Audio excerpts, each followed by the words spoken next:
que hayan hecho amigas con las personas que conocen y quizás conocieron algún nuevo amigo, alguna nueva amiga, así que aprovechen estas relaciones, que los congresos yo creo que son para que disfrutemos este tipo de convivencia. Y que también haya dado paso a pensar nuevas formas de transformar el mundo.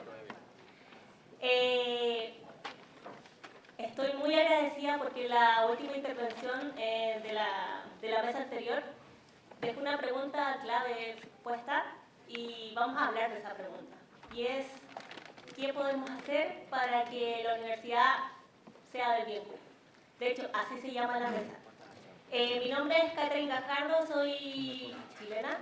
Estoy aquí hace algunos años haciendo el doctorado, contratada predoctoral de la Universidad de Valladolid, aquí en el campus Segovia, también profesora. Me encantaría ser más profesora. Por favor, que nos den más horas. A quienes hacemos el contrato. Y vamos a empezar a hablar de la universidad. Vamos a tomar esas preguntas y estas reflexiones que se dieron en la mesa anterior y también las que vivimos ayer para ser más propositivos. Si estuvieron en la mesa de ayer, yo voy a imitar un poco a José Luis y les voy a contar que queremos ser una mesa, o sea, no va a haber unas diapositivas, unas presentaciones como suelen ser los congresos en general, somos un congreso de educación crítica e inclusiva, así que vamos a hablar, vamos a conversar, va a haber algunas preguntas con nuestras personas ponentes y también las personas que están aquí las voy a interpelar para que hagan sus preguntas abiertamente. Todas estamos en una universidad, entonces alguna pregunta vamos a tener después de esta conversación. Voy a presentar a las personas que están aquí en la ponencia. Desde allá hacia acá. La primera persona es Gabriela, ¿sí? Esperantista, hija de Vicente, que está a su lado, que va a participar de esta mesa, nos va a acompañar. Sigue Vicente, de la Universidad de Sevilla, espero que lo conozcan. Ahora van a escuchar su discurso. Yo he trabajado con él, tengo el placer de trabajar con él, bueno, con muchas personas aquí de esta mesa he trabajado, pero lo mejor de él es que es un profesor y un investigador que es un activista que busca que la investigación sea comprometida, que busca que la investigación no se quede en los reservorios. Ha investigado y trabajado las líneas de opresión y liberación, de salud pública lingüística, democratización de la capacidad de la investigación científica, entre otros. ¿Sí?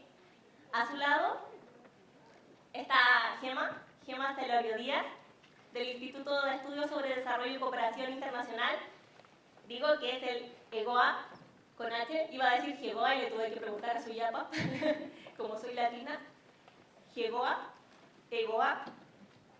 Ella es profesora e investigadora reconocida por su compromiso con la educación para la transformación social y ha investigado activamente las líneas de educación para el desarrollo, educación emancipadora, educación popular, universidad crítica, género, feminismo, entre otros.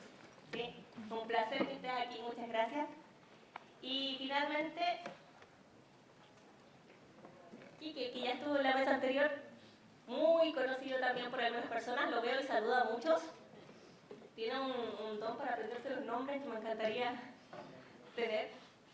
Él es investigador de la Universidad de León y del colectivo Unidigna. Vamos a hablar de Unidigna también en esta mesa. Es ensayista, profesor e investigador que ha sido reconocido por su trabajo en pro de la educación crítica, antifascista y para el bien común. Ha investigado y trabajado activamente en las líneas de educación crítica, memoria histórica, educación para el bien común, políticas educativas para la transformación, etc. Bienvenidos todos y todas. Vamos a comenzar y voy a plantear una pregunta y vamos a conversar sobre ella. La primera pregunta va a ir a Gema, ¿sí? Pero también, como saben, en esta mesa pueden tomar la palabra en cualquier momento de forma respetuosa. Y la primera pregunta es: ¿cómo va tu universidad, la universidad y la investigación actualmente? Bueno, muy buenos días o muy buenos mediodías, ya no sé, a todas y todos. Y bueno, pues un placer poder estar aquí, haber participado ayer de la mesa de diálogo, después de las mesas de comunicaciones y esta mañana también de las actividades que hemos tenido en la mesa anterior. yo creo que ya hay muchas cuestiones, ¿no?, que efectivamente se han planteado ya y, bueno, pues probablemente redundemos en algunas de ellas, pero esperemos que el hecho de que seamos otras voces, pues también pueda incluir, o eso me gustaría que ocurriera, pueda incluir algunos otros matices sobre cuestiones que ya hemos hablado y otras que vayamos a plantear, ¿no? Bueno, yo diría que, en primer lugar, para decir cómo está la universidad, no nos queda otro remedio que preguntarnos un poco cómo está el mundo, ¿no? Y en qué contexto se da lo que acontece en la universidad, que no deja de ser otra institución social y, por lo tanto, otra institución claramente afectada e involucrada en lo que acontece en el mundo y en lo que nos preocupa hoy en día en este siglo XXI, ¿no? Y el primer rasgo que querría destacar es que yo creo que hay muchos colectivos, muchas voces, que estamos de acuerdo en el diagnóstico de que estamos ante una auténtica crisis civilizatoria, ¿no? Y fijaros que cuando Katy ha hecho la presentación, bueno, me ha presentado también como, bueno, no sé cómo decir, como trabajadora de algo que llamábamos educación para el desarrollo, ¿no? Y cuando yo empecé a trabajar en EGOA, y de esto ya hace un rato largo, hablamos de más de 3 décadas, lo que nos movía era esa educación para el desarrollo, ¿no?, entendida como un proceso para tomar conciencia de la realidad, pero sobre todo para intentar entender la realidad del subdesarrollo. Por lo tanto, la educación para el desarrollo tenía como objetivo concienciar, tomar pensamiento crítico, pero también favorecer que, de alguna manera, a través de diferentes estrategias de solidaridad, los países, y pongo todas las comillas del mundo, ¿no?, los países subdesarrollados pudieran alcanzar nuestro nivel de desarrollo. Porque ese era el modelo a seguir y ese era el modelo un poco que había que plantear, ¿no? Sin embargo, esta crisis civilizatoria lo que nos dice es que ese desarrollo ha resultado no solamente fallido, sino que en la medida en que se ha sentado en estructuras de opresión como son el capitalismo, el patriarcado, la colonialidad, el racismo, pues lo que ha hecho es situarnos ante un entorno donde la justicia social está cada vez más ausente y donde se profundiza la desigualdad y estamos ante problemáticas muy graves de orden ecológico, social, democrático, etc., ¿no? La universidad está ahí y por lo tanto está afectada también por esas tendencias mercantilizadoras propias del modelo neoliberal que pone el mercado en el centro de toda la gestión de la vida y la gestión de la vida humana y no humana, ¿no? Por lo tanto, uno de los efectos que tiene sobre la universidad es que cada vez se encuentra más alejada de lo que son las problemáticas sociales, es decir, aquello que realmente a la gente nos preocupa porque afecta a nuestras vidas, ¿no?, y afecta a nuestros proyectos y afecta a nuestra intención de recuperar la comunidad como el espacio y el lugar en el que podamos desarrollar vidas dignas, ¿no? Una cuestión también o un efecto también importante que me gustaría señalar, y ya voy acabando para dar paso también a mis compañeros, es también como efecto, ¿no?, de este neoliberalismo que ha entrado en la universidad también, se está ampliando las tendencias, digamos, despolitizadoras, ¿no?, despolitizadoras de lo que es la misión de la universidad, pero despolitizadora también de lo que es el currículum universitario, la investigación, la docencia, y despolitizadora de lo que es la comunidad educativa, entendida en sentido amplio, ¿no? Y esto no es casual, es decir, no es fruto del azar, no es fruto de unas condiciones que sean especialmente coyunturales, sino que responde también a un despliegue intencionado a una expresión, digamos, por la cual esta civilización, este modelo civilizatorio en el que estamos, intenta manejar la tensión histórica, y que también se sigue dando hoy, afortunadamente, entre reproducción y resistencia, entre hegemonía y emancipación, ¿no? Por lo tanto, ya acabo con esta idea, para no quedarnos también con esta visión desesperanzadora, ¿no? Sino que abundar en esta idea de la tensión, porque también la universidad tiene otra cara, ¿no? Tiene la cara de la universidad crítica, de la universidad comprometida, de los agentes de la comunidad educativa que entienden que la misión universitaria es otra y que realmente su contribución a lo que pueden ser las expectativas de vida de las personas y de las comunidades tiene que ser realmente la guía educativa, ¿no? Por lo tanto, iremos desglosando por ahí, pero primero. En esta primera parte, que lo hacemos desde una visión pesimista, luego la segunda parte será más optimista en el sentido de tratar de apuntar líneas alternativas. Era eso de Gramsci, siempre de trabajar desde el pesimismo de la inteligencia, pero con el optimismo de la voluntad. Bueno, ciertamente en el marco que ha hecho Gemma, yo me sitúo igualmente. Yo tengo que hacer un diagnóstico muy pesimista que yo creo que todo el mundo compartimos. Este es el problema, que además somos bastante conscientes de ello. Los sindicatos de estudiantes de mi universidad convocaron una manifestación a la que nos pidieron al profesorado que apoyáramos, porque los últimos cursos de cuarto de veterinaria se les habría ofrecido la posibilidad de ser mano de obra barata en el hospital veterinario. No se contrataba personal y entonces se dijo, oye, mira, si quieres tener currículum, si quieres tener unas prácticas, pues entonces puedes hacerlo. Entonces los sindicatos de estudiantes dijeron, mira, todo el trabajo se debe pagar. Y entonces fuimos a la manifestación. Lo sorprendente no es esto, lo sorprendente es que enfrente de la manifestación había un grupo de estudiantes. Entonces fui a hablar con ellos, porque estaba pasando por allí, y antes de llegar fui a hablar con ellos. Y les dije, oye, ¿qué hacéis aquí si la manifestación es allí enfrente? Y me dijeron, no, nosotros somos los que hemos conseguido esas prácticas, Digo, hombre, pero fijaros, estáis haciendo no solo dumping laboral, es decir, bajada de salarios, el que no contraten a gente, sino que vosotros mismos os estáis autoesclavizando.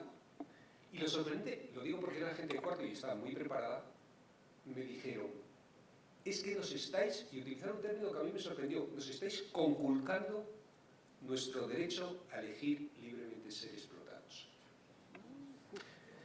A mí me sorprende enormemente qué estamos haciendo en la universidad para que a los jóvenes les estemos educando en este sentido. Claro, yo señalo claramente y digo frases así muy rápidas. Cuando Gemma dice la ideología neoliberal, claro, está dominando cada vez más la dinámica de las instituciones universitarias, pero yo señalo claramente que lo estamos haciendo siguiendo las líneas promovidas por organizaciones económicas internacionales que pagamos con dinero público. El Fondo Monetario Internacional, el Banco Mundial, la OCDE, es decir, ¿al servicio de quién? ¿Cómo están? Y claro, nos están transformando las universidades en universidades corporativas o emprendedoras, ahora que está tan de moda el término de emprendimiento. La octava competencia, esa europea, que como aquí la traducción parecía demasiado cantosa, es decir, empresarial, se ha traducido como emprendedor. Claro, esa es la dinámica que está dominando permanentemente la cultura de nuestras empresas. Rankings. Todos los años salen permanentemente rankings de universidades y todos decimos, y todas, no, pues es que la universidad está en tal nivel de ese ranking. Claro, además, en un contexto de recorte universitario brutal. En la Comunidad de Madrid ya no se sabe cómo denunciarlo esto. Por ejemplo, por poner la Comunidad de Madrid. esto es lo que está conduciendo a lo que se ha denominado, ya desde hace muchos años, quiero decir que no estoy diciendo nada que sea provocativo, simplemente estoy diciendo lo que se lleva diciendo durante tanto tiempo, el capitalismo académico en el marco del neoliberalismo cognitivo. Claro, es que los programas de estudio incluso, cuando hacemos esos programas, las investigaciones que proponemos se están definiendo en función de la rentabilidad esperada en el mercado.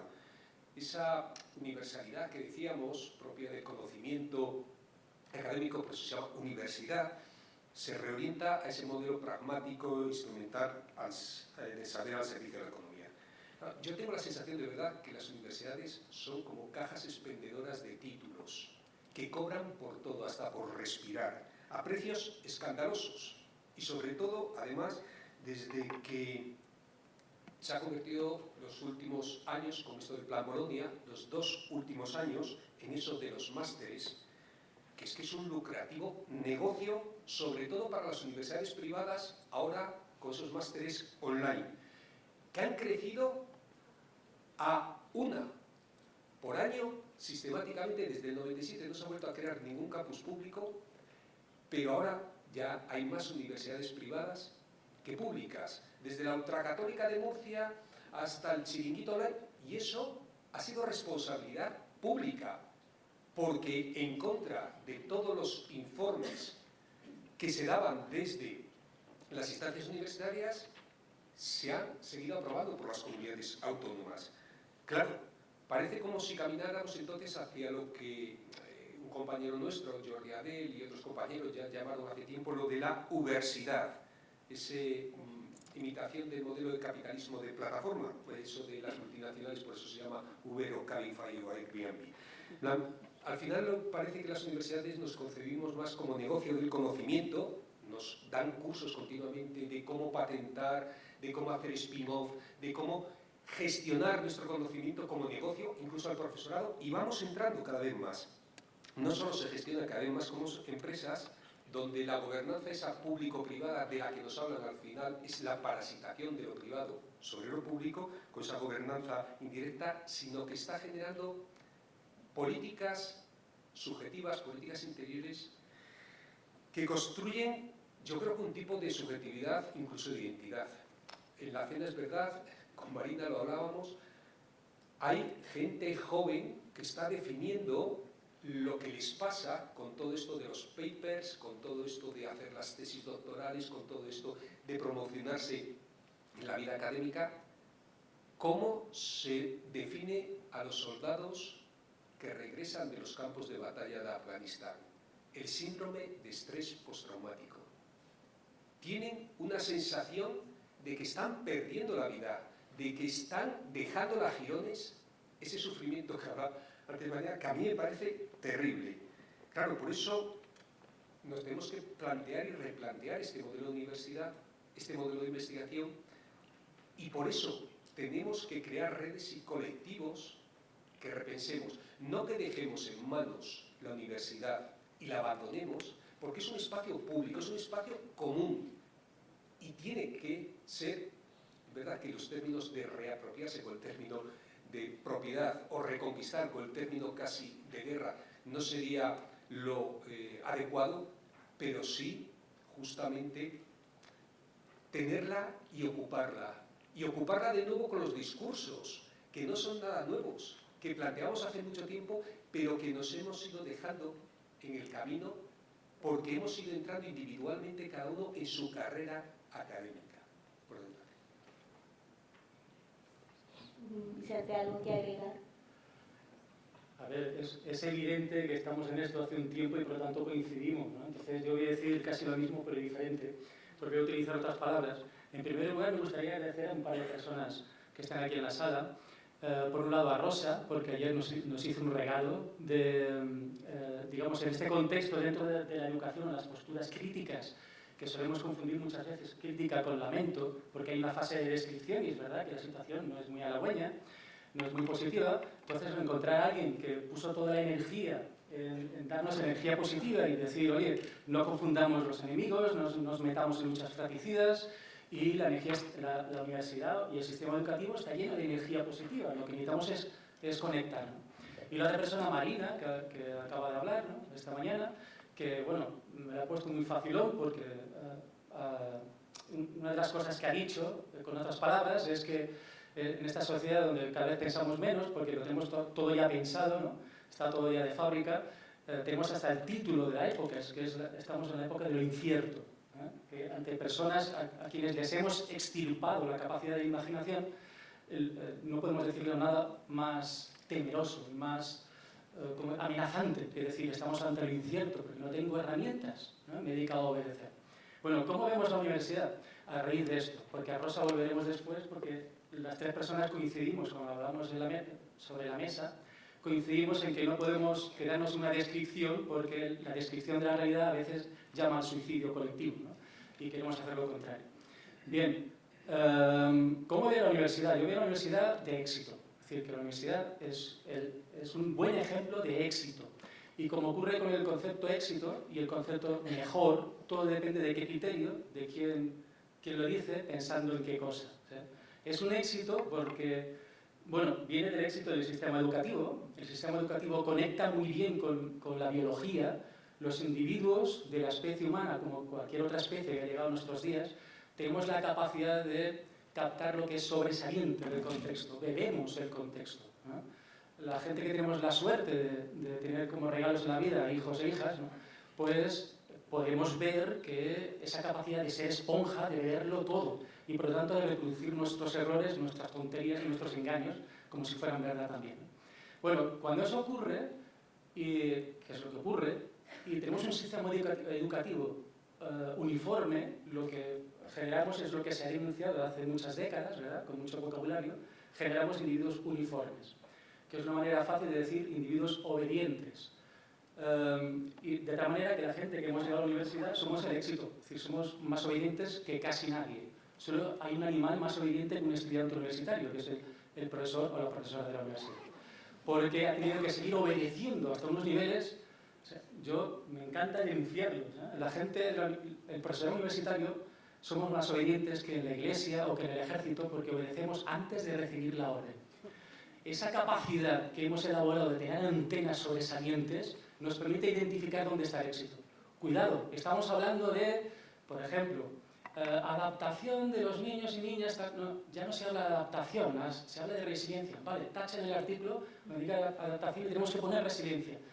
Eso lo hacemos y no hemos recibido la orden, ¿sí? No hay un animal en la historia de la humanidad tan obediente como un miembro del profesorado universitario.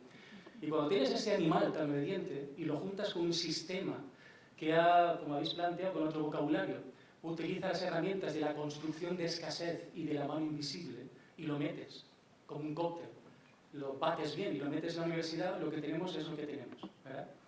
Mano invisible en el sentido de que tenemos individuos que van a lo suyo. Hay un amigo en Sevilla que dice, la gente, el profesorado en la educación primaria ama la educación, en la educación secundaria ama las materias y en la universidad se ama a sí mismo. Pero tú tienes a ese animal, sumamente inmaduro, a su vez temeroso, es decir, cobarde. Yo soy parte del profesorado, por eso tan a gusto me meto con mi colectivo, ¿sí? Bien, tenemos a este animal y tenemos un sistema que primero ha fabricado la escasez, primero te ha demostrado, lo siento, tenéis que competir porque no hay para todo el mundo.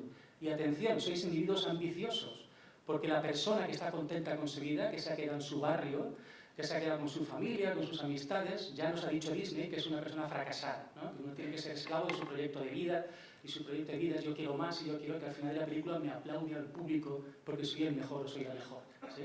Bien, pues tenemos a esa gente que lo ha asumido perfectamente. Y con esa escasez nos dan el mecanismo, mano invisible. Competir, tened ambición, porque la ambición es lo que hace avanzar a la sociedad. Y el resultado es lo que tenemos. Y es un éxito, es decir, que hay que reconocer que el mecanismo, el sistema, ha conectado con suma naturalidad. Hace falta esfuerzo, ¿sí? Continuamente hay que apretar un poquito más, porque cada vez hay más gente que publica en Q1, entonces hay que modificar el esquema porque tenemos que tenerlo a todo el mundo agobiado, ¿no? ¿Y qué ocurre? Sin tiempo disponible, la revolución es imposible. O sea, tenemos anulada la universidad, absolutamente anulada. Eso de bien común suena muy bien. Estupendo Vicente, estupendo Gema, qué bien Quique, bien común, sigue ahí, sigue, tú métete en ese mundo, yo te tengo que dejar que tengo una cosa que pendiente que hacer, tengo que pagar 3.000 euros para una traducción al inglés y tal. No me lo pago yo, me paga el Estado, ¿no? Ya sabes que el Estado da más dinero que más lo gasta. Y bueno, tú sigue lo tuyo, ¿eh? Me encanta que la universidad tenga gente como tú. Bien. Con esta institución de éxito no podemos hacer nada, en teoría, pero vamos a hacer muchas cosas, ¿verdad? Vamos a avanzar en esto y después os vamos a poner un aprieto, porque quien ha venido aquí pensando que vienen 3 personas iluminadas a solucionarlo todo, lo siento que se empiece frustrando ya. Que criticar nos sale muy fácil, si no, he aquí la prueba, solucionar las cosas es la parte difícil, ¿no? Podéis decir, no me deis problemas, dame soluciones. Bueno, pues no os vayáis todavía, va a venir el momento en que os digamos, venga, vamos a construir las soluciones porque os necesitamos. Bueno, esa es la idea de esta mesa. Vamos a hablar primero de los problemas y ahora vamos a pensar. O sea, pensemos cómo vemos una universidad del bien común. ¿Qué características debería tener? Gemma, te doy la palabra a ti. Bueno, pues después de este panorama absolutamente desolador que hemos descrito, pero que es verdad que es necesario, ¿no? Yo creo que una característica fundamental que tiene que tener cualquier persona, ¿no?, que tengamos intención de poner en práctica esta conciencia crítica es saber dónde estamos, ¿no?, y saber leer la realidad desde la perspectiva y desde la biografía personal, ¿no?, que nos ha construido, pero también desde la comunicación con otras biografías y con otras experiencias que están aportando matices y complejidades a esa lectura, ¿no? Entonces, bueno, era necesario, o sea, era doloroso, pero era necesario. Mira, aquí me acuerdo de la película Un lugar en el mundo, de Adolfo Aristarain, ¿no?, que habla, bueno, hay un maestro en la película, que lo interpreta Federico Lupi, y está, bueno, pues con sus alumnos y alumnas que van a ser futuros docentes, ¿no? Y en un momento les dice, despertad en vuestros alumnos el dolor de la lucidez, ¿no?, y hacedlo sin piedad. Y a mí me parece que esa es una frase muy potente, ¿no?, con lo cual probablemente la universidad para el bien común tiene que hacer suyo ese lema, ¿no?, y contribuir a despertar en nosotros y nosotras el dolor de la lucidez, porque solo desde la lucidez podemos intentar replantearnos posiciones, condiciones, expectativas, proyectos y deseos, ¿no? Si hemos visto cómo tanto Vicente como Quique, con los ejemplos que han puesto, han llamado la atención sobre la docilidad con la cual somos fieles al sistema y somos fieles a la reproducción, ¿no? Y esto, lógicamente, responde a estas estrategias que despliega el capitalismo, pero bueno, que despliega el patriarcado y la colonialidad, en fin, todas las estructuras de opresión para manipular y para condicionar nuestros deseos, ¿no?, nuestras expectativas, nuestro proyecto de presente y de futuro, si es que el futuro existiera, ¿no?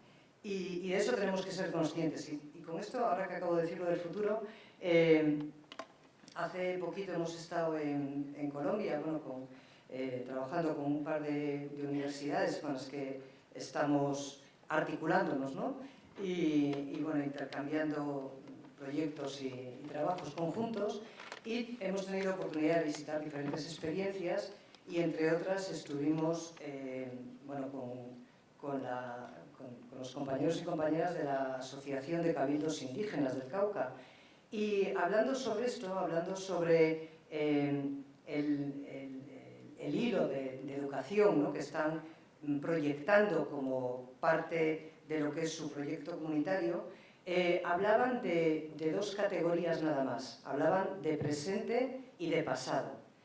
No hablaban de futuro, ¿no? Decían, miramos al pasado porque queremos saber de dónde venimos, queremos reconstruir los tejidos, ¿no?, que han vinculado a las comunidades indígenas con la tierra, que ahora llamamos territorio, pero que siguen llamando tierra, ¿no?, y que ha determinado un poco el modo de vida y el modo también de relacionarse, pero queremos reapropiarnos, digamos, de ese pasado para trabajarlo en el hoy, y es el hoy lo único que tenemos, ¿no?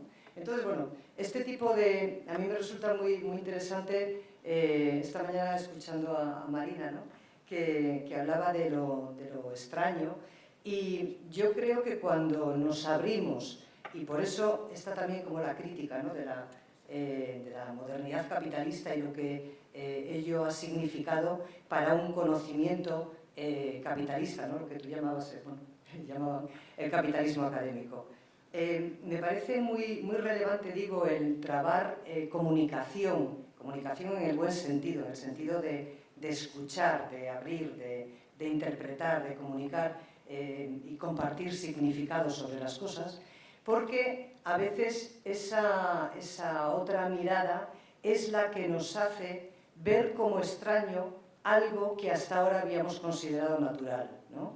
Y efectivamente hemos naturalizado el capitalismo, hemos naturalizado el patriarcado, y esa naturalización tiene dos efectos. El primero es que lo interiorizamos y tendemos a reproducirlo, ¿no? Y el segundo es que cuando algo consideramos que tiene un carácter natural, estamos en condiciones de mayor debilidad para transformarlo, ¿no? Y lo que tenemos que ser conscientes es que estos sistemas de dominación, estos sistemas de opresión, no son naturales y no son los únicos proyectos de modulación de vida con los que las personas podríamos construir comunidad, ¿no? Entonces, este primer paso me parece fundamental. Con lo cual, esta universidad del bien común, además de despertar el dolor de la lucidez, ¿no?, tendría que ser capaz también de permitir que las personas, que los sujetos no solamente nos apropiemos de nuestras vidas, sino también que seamos capaces de desaprender, ¿no? Es decir, que el camino educativo haga ese trabajo de desaprender todo aquello que nos limita, que nos condiciona, que nos hace más dóciles, que nos hace más obedientes al sistema, ¿no?, para poder estar en condiciones de generar esas articulaciones necesariamente colectivas, ¿no? Esta mañana, en una de las intervenciones, ¿no?, que se hacían en tu mesa, Marina, alguien comentaba, ¿no?, la necesidad no solamente de trabajar en el plano individual, que por supuesto, sino sobre todo entender que el proyecto emancipatorio, que el proyecto de emancipación es un proyecto necesariamente colectivo, ¿no?, y que cuando hablamos de la educación como acto político, estamos hablando de cómo articulamos y cómo tejemos esas miradas y esos deseos de comunidad, ¿no? Bueno, entonces, una universidad de bien común también es aquella que pone en el centro de su actividad docente, investigadora, creadora de conocimiento, pone en el centro a las personas, a las comunidades, a sus intereses, a sus saberes, a sus problemáticas, y que por lo tanto poner en el centro, lo cual significa desplazar claramente al mercado de la centralidad que ahora tiene, poner en el centro es lo que puede permitir generar ese conocimiento amplio, que es un conocimiento no solamente que pase por el ámbito de lo cognitivo, de lo racional, ¿no?, pero generar ese conocimiento que sea relevante para el cambio social. Yo creo que si la universidad no tiene esa misión en el centro, pues poco más podemos hacer, ¿no? Y veo que Katy me está mirando y ya acabo con esto. Para mí una universidad del bien común es una universidad que cuida y que se cuida, ¿no? Por lo tanto, una comunidad o una universidad que también reconoce y valora a su comunidad educativa y además crea las condiciones donde no tenga lugar todo esto de lo que estamos hablando de la ubersidad, ¿no?, y todas estas condiciones precarias e infames en las que tanto docentes como estudiantes tienen que desarrollar su paso por la academia, ¿no? Muchas gracias, Gemma. Voy a hacer una pregunta a Enrique Díaz que le he querido hacer durante mucho tiempo y es, ¿qué harías para hacer una universidad de bien común si fueras ministro de Ciencia, de Educación? Qué tramposa. Lo digo porque es la pregunta que hacemos en clase habitualmente. Casi siempre en las críticas estamos casi todo el mundo de acuerdo. El problema son construir alternativas comunes. Y ahí empiezan las discrepancias, las disidencias, las matizaciones. Entonces en esto siempre es muy... Por eso queríamos, y lo dijo ya Vicente al principio, queríamos construirlo conjuntamente. Lo primero que hago el primer día de clase, las aulas nuestras en educación suelen ser de 77, 78, ahora que he bajado bastante, antes eran 100 y pico, es dejar, la gente llega, los estudiantes se sientan, y entonces lo primero que hago es, voy caminando hacia el fondo de el aula y les digo, todos estos que estáis aquí atrás, adelante. Y no ha habido ningún año que nadie se haya enfrentado o haya dicho, no me da la gana.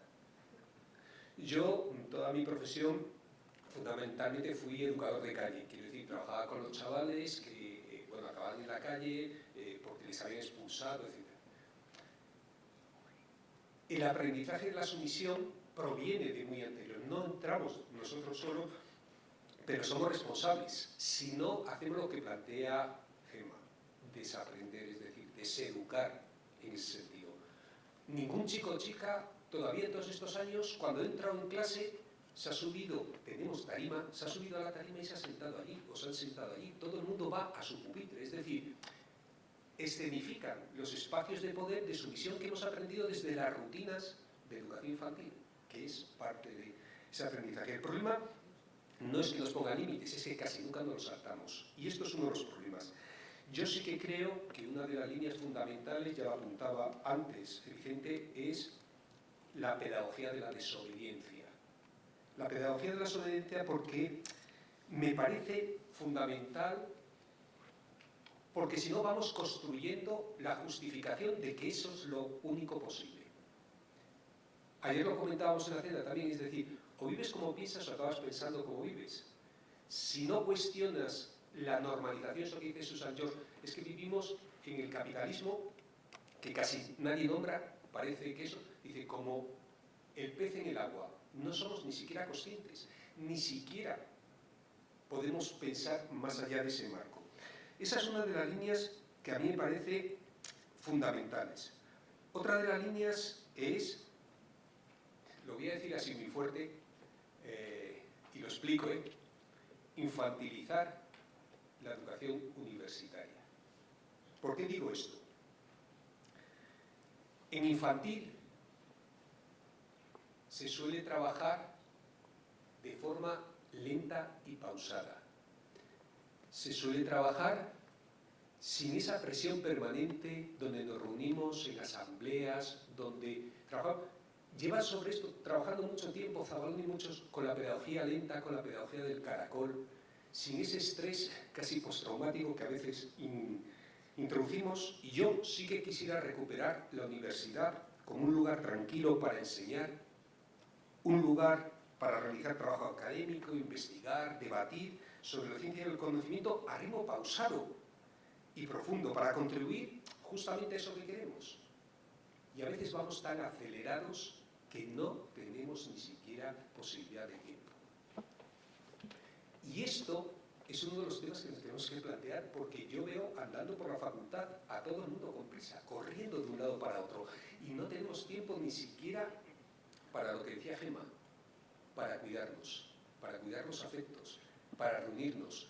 Yo echo de menos las reuniones que teníamos como educadores de calle, las reuniones que teníamos como gente que trabajamos infantil, los claustros, las reuniones de departamento. Y luego les decimos a nuestro alumnado que trabaje en equipo. Y nos miran y dicen, pero si sois 3 profes en esta asignatura y cada uno va a su bola y nunca os habéis puesto de acuerdo en nada.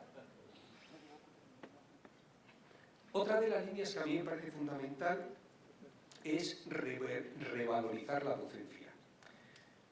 Le llamamos carga docente. Carga docente. Claro, cuando instalamos esta relación con el conocimiento y la investigación tan instrumental, acelerada, hiperactiva, regida por el corto plazo y que prima lo que tiene valor de mercado, aparcando pues, la ciencia de base, la investigación a fondo a largo plazo, es que al final desvalorizamos la docencia, que recuerdo, es la finalidad fundamental de nuestras universidades.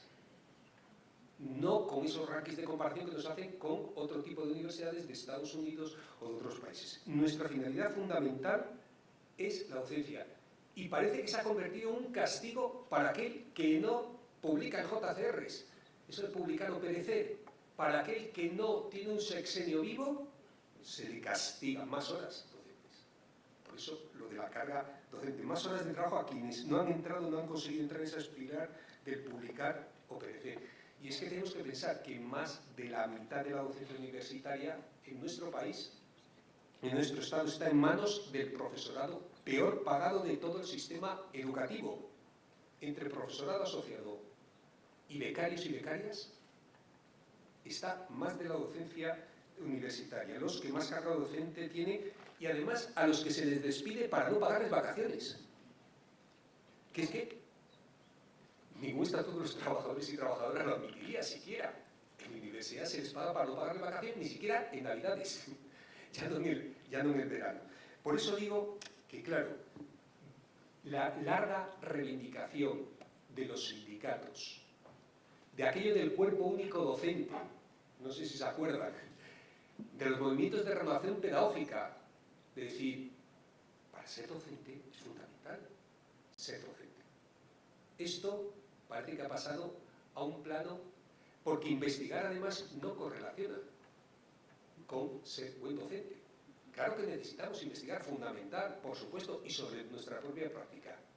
Pero a lo mejor no lo tenemos que replantear. Y por último, digo, el empeño del colectivo Unidigna, en el que mucha de la gente que estamos aquí se ha construido porque en nuestras propias universidades pasa muchas veces como en nuestras propias familias. Es decir, que tenemos gente más o menos afín y otra mucha gente que no lo es. Y al final lo que hacemos es tejer redes con otras familias, con otros grupos de amigos, amigas, en este caso con otras universidades. Por eso están todas las universidades públicas de este país y alguna un poco especial, de Valencia también, Anda también está con nosotros y nosotras, que justamente lo que planteamos es una universidad pública al servicio del bien común y comprometida socialmente. Eso que dijimos es que la investigación no solo son los criterios de validez, fiabilidad, sino de repercusión social, es decir, que sirva para la comunidad social en torno a la cual estás investigando y que además le permita y le ayude justamente a transformar las condiciones de injusticia social en las que está viviendo. Y por eso yo creo que prácticamente la mayoría de las universidades están. Y además estamos en conexión con otras redes a nivel internacional. La Universidad, la Internacional de las Ciencias para Todos y Todas, a nivel europeo, ahí estamos. Y sobre todo, ¿qué es lo que planteamos? Una cuestión bien básica, que las tres misiones fundamentales de la universidad, la enseñanza, la investigación y el servicio a la sociedad, estén orientadas a los intereses sociales generales. La preservación del planeta, es que trabajamos la pedagogía del decrecimiento, es que es fundamental al futuro profesorado formar esto, pero todo profesional que esté trabajando en la universidad, por supuesto, la paz, la igualdad de género, la economía para el bien común, la justicia social, no para los intereses del mercado. Y esto tiene que cambiar. Y esto significa cambiar también a los equipos rectorales, cambiar a nuestros propios compañeros y compañeras y cambiar también las políticas universitarias. En ese empeño estamos. De hecho, pedimos una reunión con el ministro de Universidades, el nuevo ministro de Universidades, el anterior no ni se le vio mucho, ni se le supo, ni oía, ni casi participaba, pero el nuevo ministro, y justamente la idea es que no solo Unidigna, sino otros muchos colectivos están demandando otro modelo de universidad. Yo creo que hay mucha gente empeñada en este en esta propuesta. Y por lo tanto, la idea que os vamos a plantear es cómo tejer redes, cómo construir otra mirada y también otro compromiso en ese sentido. Vicente. ¿A qué respondo? Me monto en esta historia. A ver, esto pasa como en el mundo de la política tradicional, cuando hablamos de elecciones o partidos políticos, que si aparece de repente un partido político demasiado nuevo, hay una primera fase de encantamiento, dice, hombre, está diciendo lo que me gustaría escuchar. Y después hay una segunda fase de miedo. ¿Y si están hablando de verdad? ¿Y si al final van a hacer cosas diferentes? Dios mío, qué miedo, ¿no? Entonces, bueno, por favor, yo pido a los partidos convencionales que adornéis un poco el discurso, imitéis un poquito lo que está diciendo esta gente nueva, para que me permitáis votaros de nuevo, ¿no? Esa historia es lo que nos vamos a encontrar en la universidad si decidimos hacer algo realmente nuevo. Es decir, podemos ir solo por aproximaciones sucesivas, lo que llamamos en algunas disciplinas no escaparnos de la zona de desarrollo próximo, ¿no? Tal como ha evolucionado la universidad, ha generado muchas esclavitudes, muchísimas. Y como demuestran los estudios sobre opresión, o las experiencias en opresión, el mayor enemigo es el oprimido, no es el opresor. Es decir, la gente que está, digamos, que está abajo del todo sufriendo y que no quiere sufrir más y que sabe que cualquier proceso de cambio, la víctima es esa persona.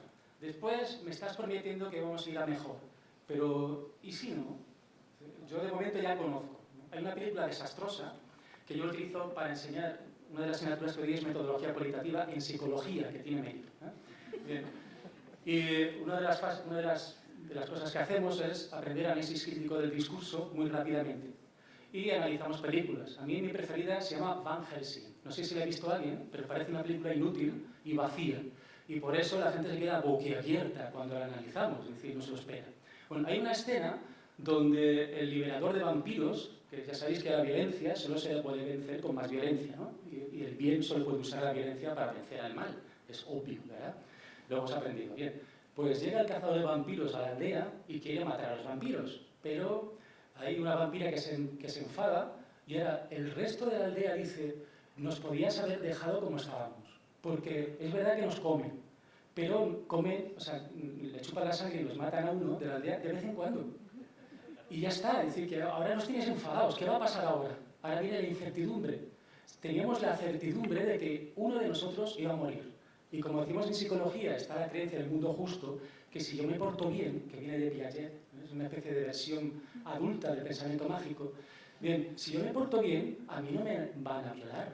Si yo me porto bien, yo no voy a perder el trabajo. Si yo me porto bien, no voy a tener cáncer. Entonces, a la gente que le pasa algo es porque se lo ha buscado.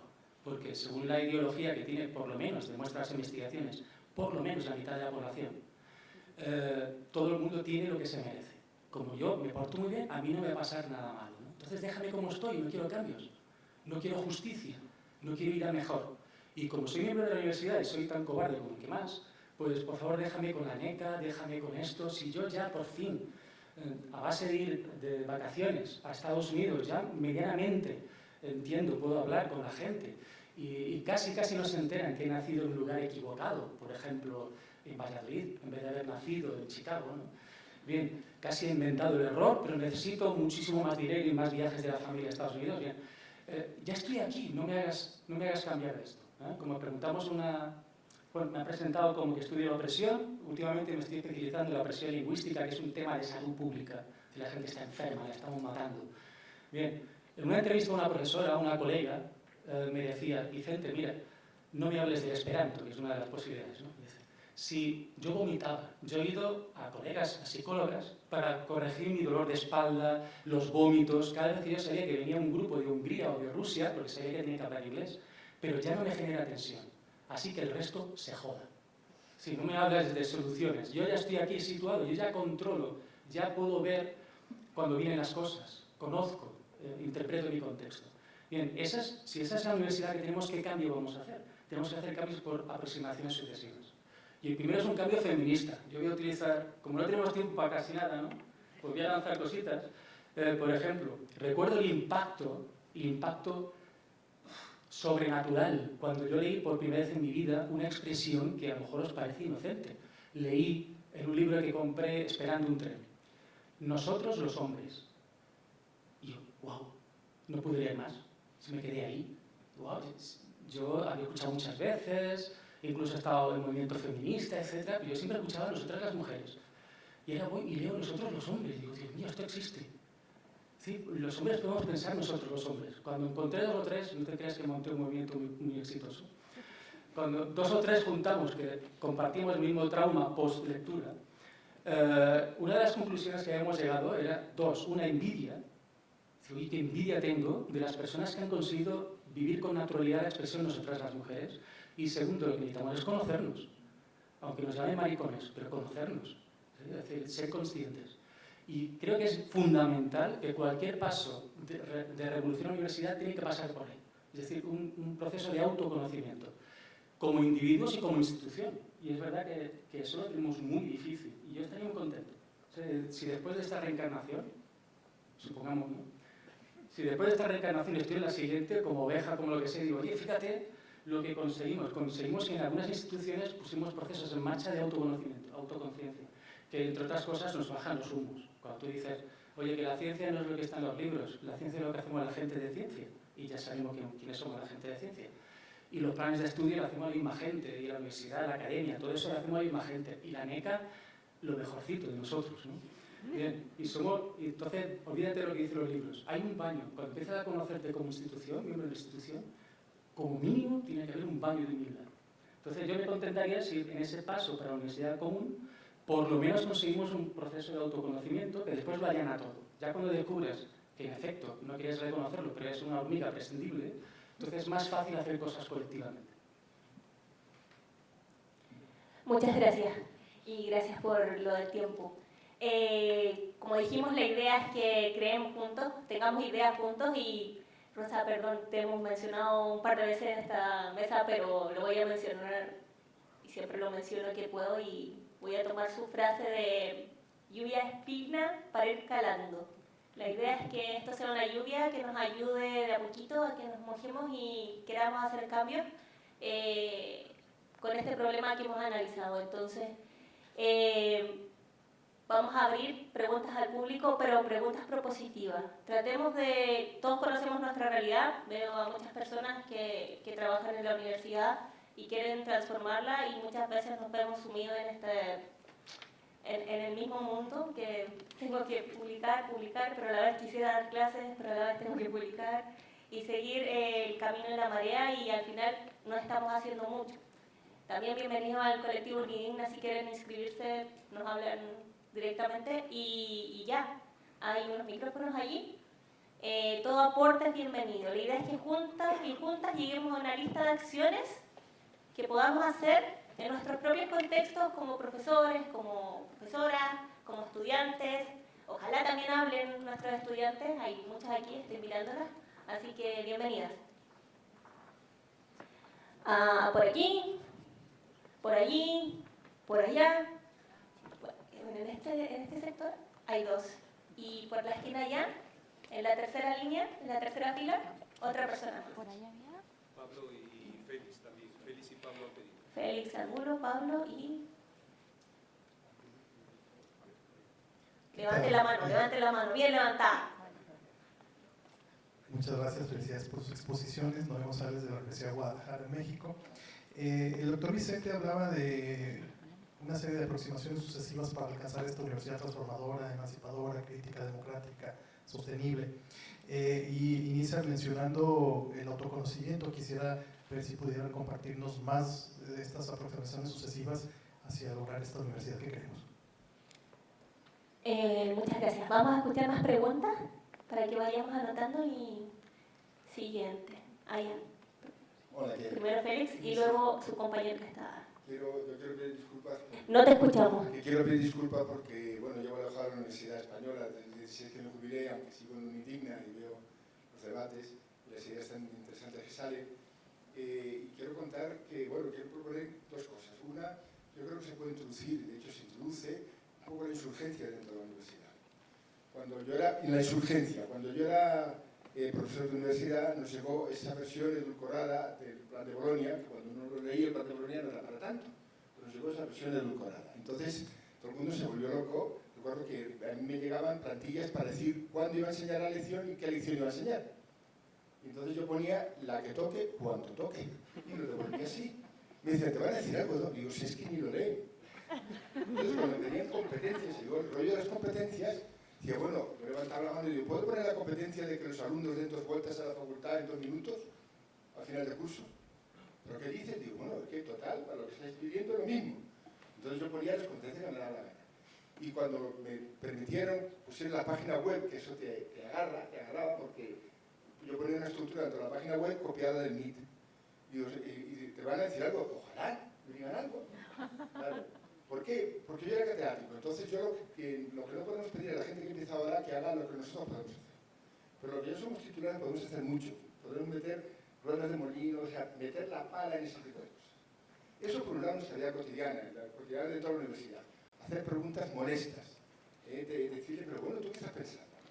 Y eso yo creo que lo podemos llevar a otro nivel, que es un poco más duro, que es que hace poco, en una universidad del sur, una persona que está en la NECA, que os va a evaluar, muy de izquierdas, por lo menos antes de la NECA, no voy a decir el nombre, estaba explicando al grupo de alumnos dentro de la facultad qué tienen que hacer para que triunfen en la NECA.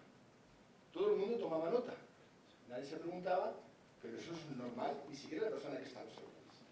Esa persona es conocida por todos. Yo creo que a los de la NECA hay que decir, oye, ¿tú de qué vas? O como dice mi hijo, what the fuck. ¿Qué onda en Latinoamérica? ¿No? ¿Pero qué onda? ¿No? ¿Pero tú de qué vas? Y hay que sentarlas y llevarlas a un digna y decir, bueno, ¿qué está pasando? Pues claro, antes la NECA era muy de izquierda, muy de todo, y ahora resulta que acepta perfectamente el sistema y además da cursos, o sea, gratuito, normal, ¿no? ¿Qué tienen que hacer ustedes, que están empezando, para triunfar? Entonces yo creo que también una labor de crítica es coger a nuestros compañeros, porque son nuestros compañeros los que hacen eso, y decirles que estés haciendo. Porque nadie nos pone una pistola aquí para decir que eso es lo que tenemos que hacer. Lo aceptamos. Y estamos allí y lo aceptamos. Entonces yo creo que hay que, los dos, es decir, dentro de la universidad hay que ponerse molestos. Molestos los titulares, a los que no nos van a hacer daño. No podemos pedir a la gente que empieza ahora, en absoluto.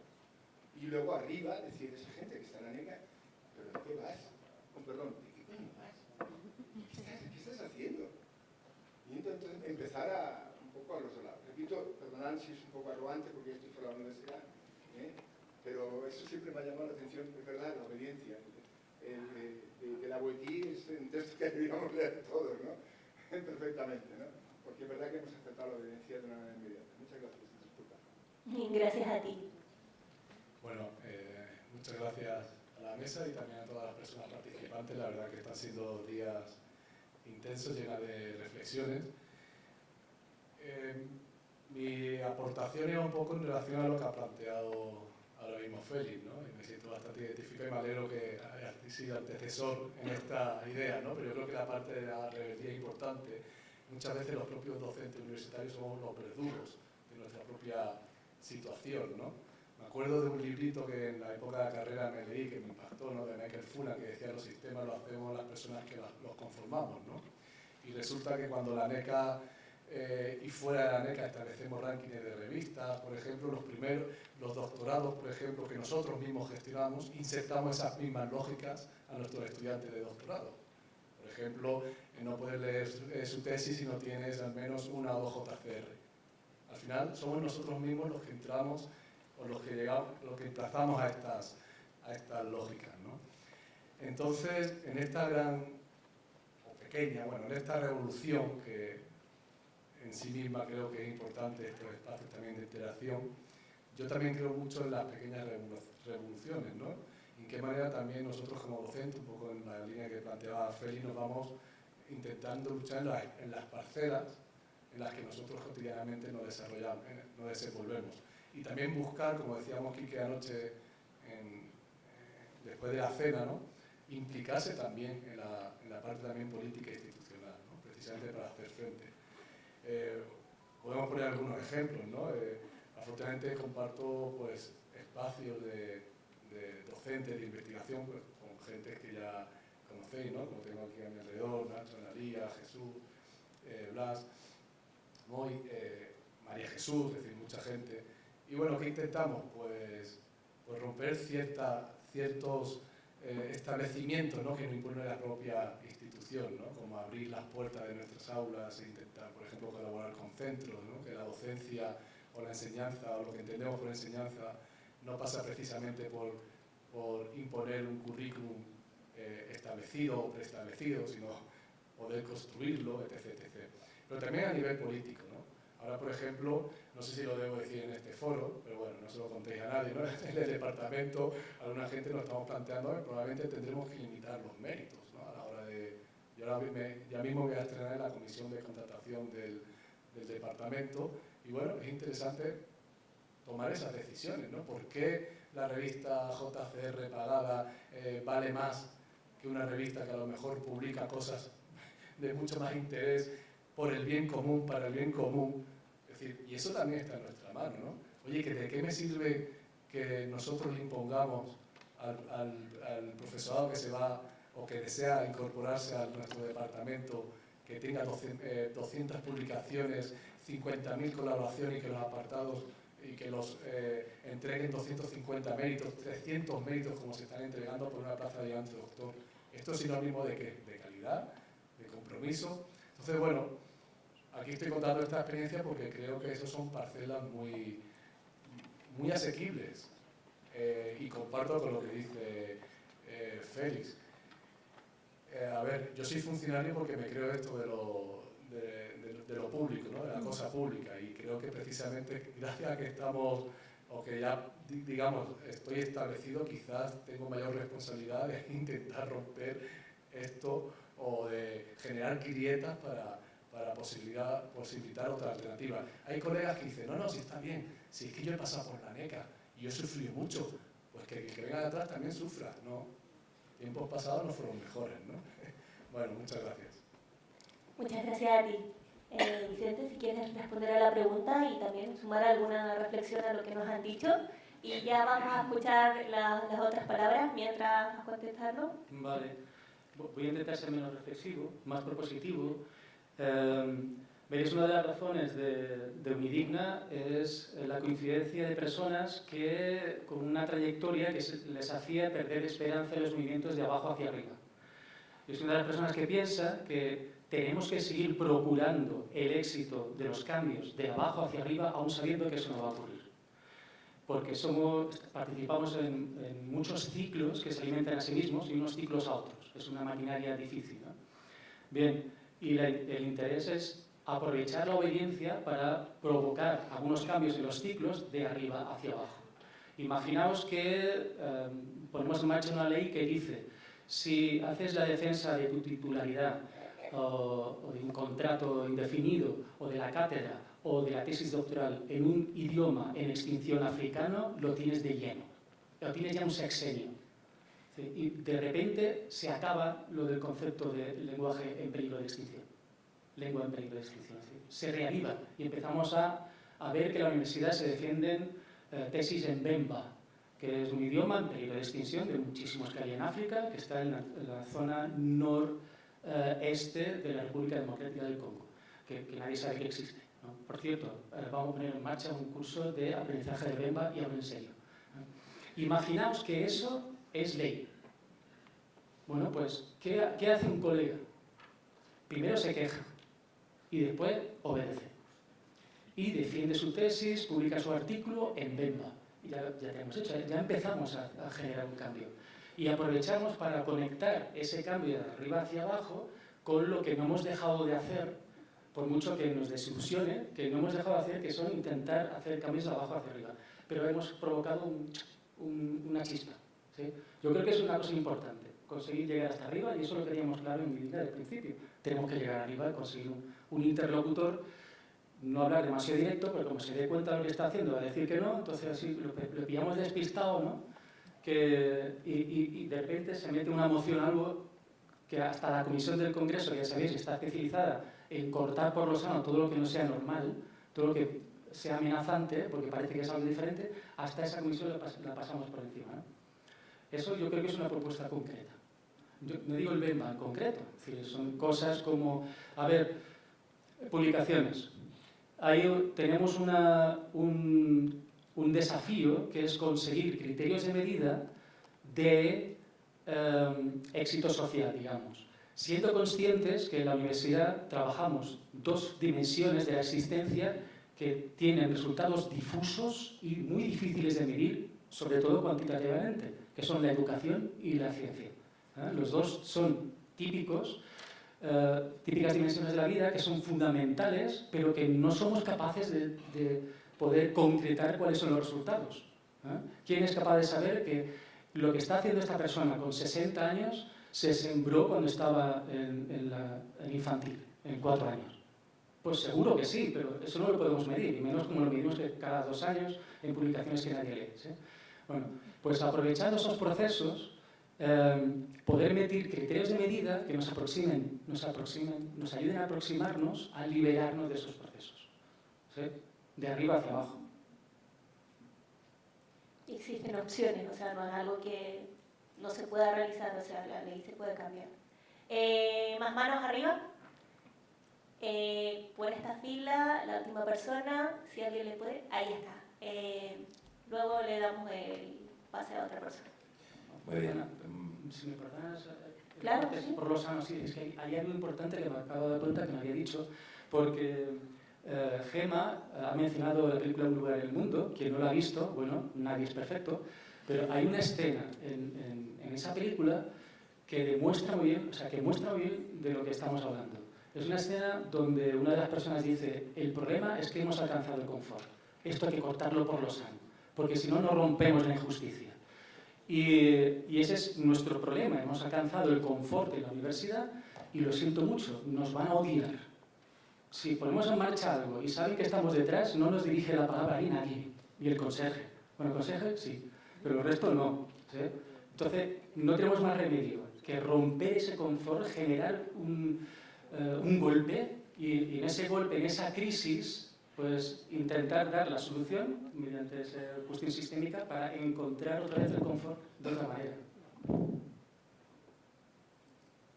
Ahora sí, adelante. Sí, bueno, muchas veces empiezo mis clases preguntando a los chavales que 2 palabras te abren muchas puertas en esta vida: tire y empuje. El sentido del humor no hay que perderlo. En secundaria, escuchándoos a vosotros, y creo que a la compañera también, ayer, se me ocurre hacer visitas de mis grupos de tercero, cuarto de la ESO y bachillerato a un aula universitaria. Pero no para visitarla en días de jornadas de estas de puertas abiertas, ¿no? Como si enseñáramos chalets de lujo y poniendo una buena cara y lavando imagen y cosas de estas, sino a una sesión de clase. Que estos chavales hablen. Lo voy a plantear como forma de actividad. Ya lo veré porque estoy en un departamento que parece que es abierto, y si no fuera más abierto, los compañeros no estuvieran abiertos a alternativas, lo haría igual. Entonces, intentar mover a los chavales, primero con otros grupos dentro del centro, actividad determinada. Después, quizá ir a infantil o primaria, que visiten a otros chavales, y también a la universidad. El monte vaya a Mahoma. Eso por un lado. Les hablo del despotismo. El despotismo que se ha generalizado, que es todo para ellos pero sin ellos. Creo que nos suena de algo, porque es la otra cara del paternalismo. Es lo que firmamos a ciegas a veces. Currículum. Bueno, pues si hablamos de currículum, ya he empezado a ofrecer a través de actividades voluntarias el que curricule. Y además esa actividad va a formar parte del currículo. Ya tengo a chavales que cito textualmente en los apuntes que voy elaborando año tras año. Llevo 4, de aquí a 5 años, creo que el 60 o el 70% de los apuntes que le dan los chavales serán generados por la propia actividad de los chavales. Actividad es, igual que la felicidad. Hay que dar actividad y hay que dar felicidad. Todo esto va a tener el formato de actividad. ¿Por qué? Porque es una manera de colársela al enemigo. Una actividad no plantea problemas en los departamentos, en los institutos de secundaria. Y sobre todo conectar con los otros niveles educativos, superiores o inferiores. Lo digo entre comillas, a ver si me entendéis. Una última cosa son audios. Ya llevo 3 años sacando audios. Burlamos la ley de protección de datos, pero que nadie se chive, porque con las imágenes ya sabéis que no se puede. No se puede sacar imágenes fuera de centros educativos. Son menores y demás. Pero con los audios sí. El Mar Menor ha conseguido rango de ley. Iniciativa única en Europa. Si queremos razones para la esperanza, desde las calles, hace 2 años y medio, las movilizaciones ciudadanas han conseguido un reconocimiento mundial y mediático a la personalidad jurídica de un espacio natural, el Mar Menor. Después de 40 años de corrupción, mentiras, en 2 años y medio la gente le ha dado la vuelta a la tortilla y acabamos de empezar. Yo soy de la tierra. Los chavales con audio se han comunicado con muchos de los activistas que han hecho posible eso.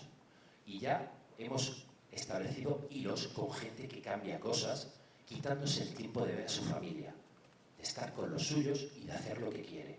Y sobre todo, de estar señalados y ninguneados. Y creo que, bueno, humildemente propongo esto. A nivel de universidad, por supuesto, seguiremos intentando, estamos en Cantabria trabajando, enlazar y que los chavales visiten a sus compañeros en las aulas de universidad. Muchas gracias. Muchas gracias. Se nos está acabando el tiempo de la mesa.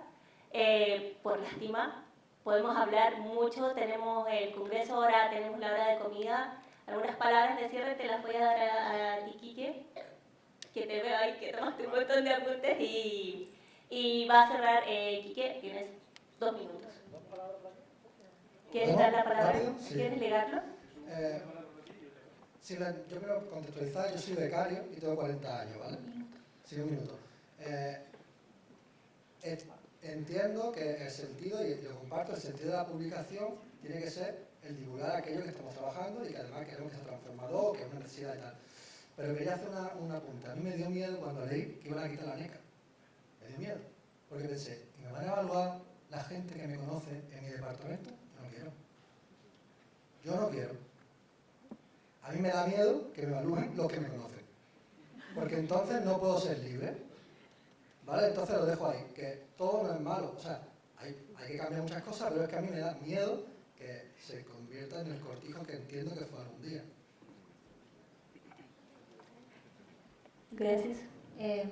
Sí, gracias. Yo lo que quería comentar, yo soy docente de la escuela pública, soy maestra, y sí tengo una propuesta porque yo, bueno, tengo ahora la suerte de ser doctoranda de la Universidad de Málaga, pero me ha costado bastante entrar. Cuando las personas docentes de la escuela, los que estamos abajo y tenemos menos importancia, somos menos importantes y queremos aprender desde nuestra propia práctica y desde la teoría, solo tenemos barreras. Es muy difícil, no se nos entiende como personas que queremos investigar. No tenemos permisos para la formación universitaria de ningún tipo. Tenemos que pedir días sin retribución.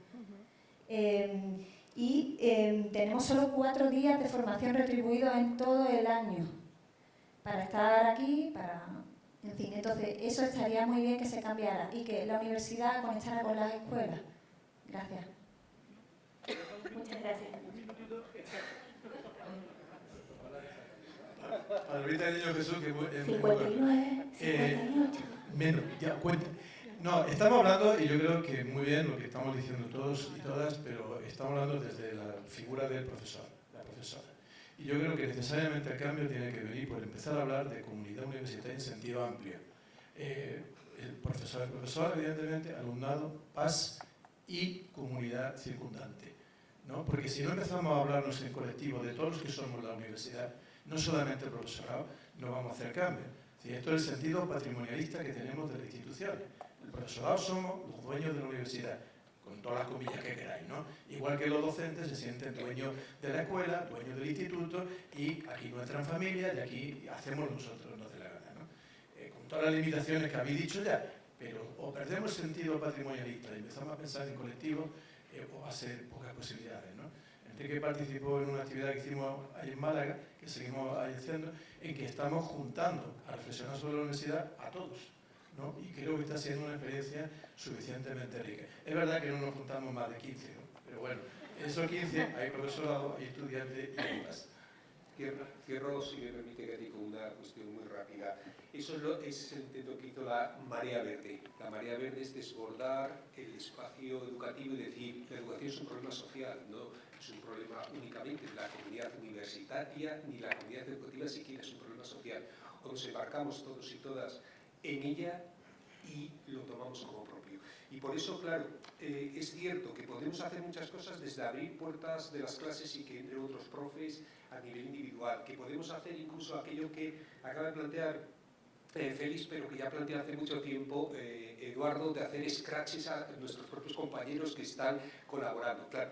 Pero aparte de eso, es lo que planteaba Vicente también, para que la universidad sea gestionada participada democráticamente, para que se elimine la contratación precaria, para reducir las ratios, para que los modelos de ciencia abierta sean efectivos y no se apropien otra vez pagando las grandes multinacionales, para financiarla dignamente, es decir, que haya presupuestos escandalosos para la educación pública y la educación pública universitaria. Para todo eso también se necesitan decisiones políticas, porque la NECA es una decisión política. Es decir, que nos evalúen por la NECA es una decisión política y no significa cuestionarla, volver a los modelos de evaluación anteriores. Habrá que repensar unos modelos democráticos, participativos, etc. Pero ciertamente tenemos que asumir que la política somos nosotros y nosotras. No solo lo decía Aristóteles, sino que es algo que estamos haciendo cotidiana y diariamente. Muchas gracias. Muchas gracias. Ahora el aplauso a nuestros participantes. Vamos a seguir hablando, tenemos el resto del día, por favor.